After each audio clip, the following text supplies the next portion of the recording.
Welcome to the Team Engagement Podcast, where leaders of teams share their insights. We discuss 6 questions in 9 minutes because leaders know how to be concise. We'll jump right into it with today's guest. Our first question, in a few sentences, tell us who you are and what you do. Hey guys, I'm Nicholas Fernandes.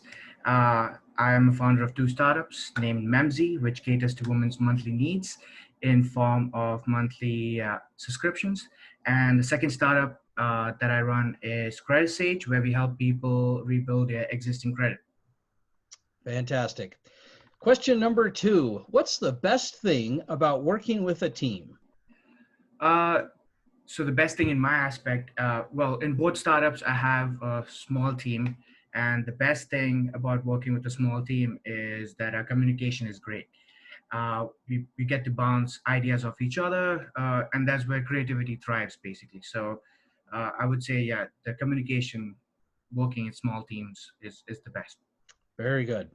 Question number 3, I hear from other leaders of teams that it can be a challenge to get team members engaged. Tell us your thoughts. Uh, Not everybody is going to work like they have a stake in the company. So one of the things that I do that always works is to recognize good work.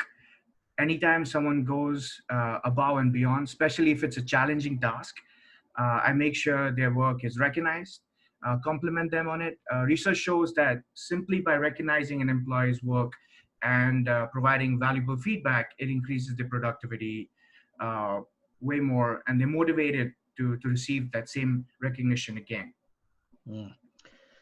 Great points. You're absolutely right. Those are key points to helping any team member feel engaged with the company or the task or whatever it is. Great comments. Question number 4, what other piece of advice do you have for leaders of teams? Firstly, I would start off by saying you have to hire the right people. Things are much easier if you have someone with the same mindset working with you on the project. Things go way more smoother. One thing that took me time to learn as a leader is to wean away from being part of every process. I had to learn to task manage. As a leader, you need to learn when to delegate, know how to do it effectively. Uh, that way, that way you can get the best result possible. So you're not worn out. You're not feeling like you're burnt out. You're getting the best out of the project. The next thing that I think connects again all of it together is communication. Having great communication is key. It helps build a healthy work relationship. Uh, Helps again with delegation. Overall, brings the best possible result because everyone's communicating and was on the same page. The last advice, which I would closely, uh, which is very close to home and which I follow basically, is be the change you want to see. Basically, be the example you want to set. Your staff is looking for your guidance and inspiration, so you must be a good example to gain their respect. As a founder, I need to work extra hard so my team is motivated when they see me working, basically. Mm. For great insights. Thank you for sharing those.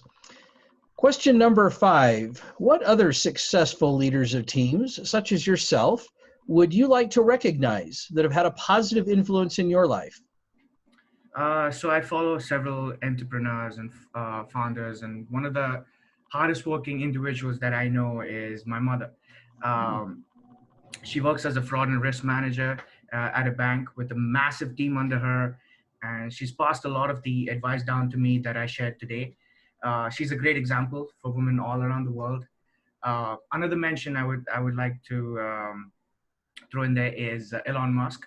The man is an absolute machine, a national treasure, if you must say. Cannot have enough of his knowledge spread around, inspiring millions around the world. I think he would be an awesome guest too.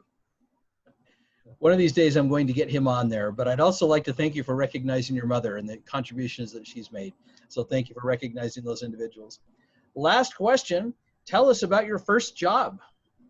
So my first job, well, my first real job was on campus as a freshman, where I helped other kids register for classes, answer help desk questions. I used to hate it back then because I was on my feet the whole time. I would only get 15 minutes for a lunch break. got paid minimum wage. But at this moment in my life, I really appreciate it because it was like simpler times. I didn't have to make like big decisions, and it taught me a lot.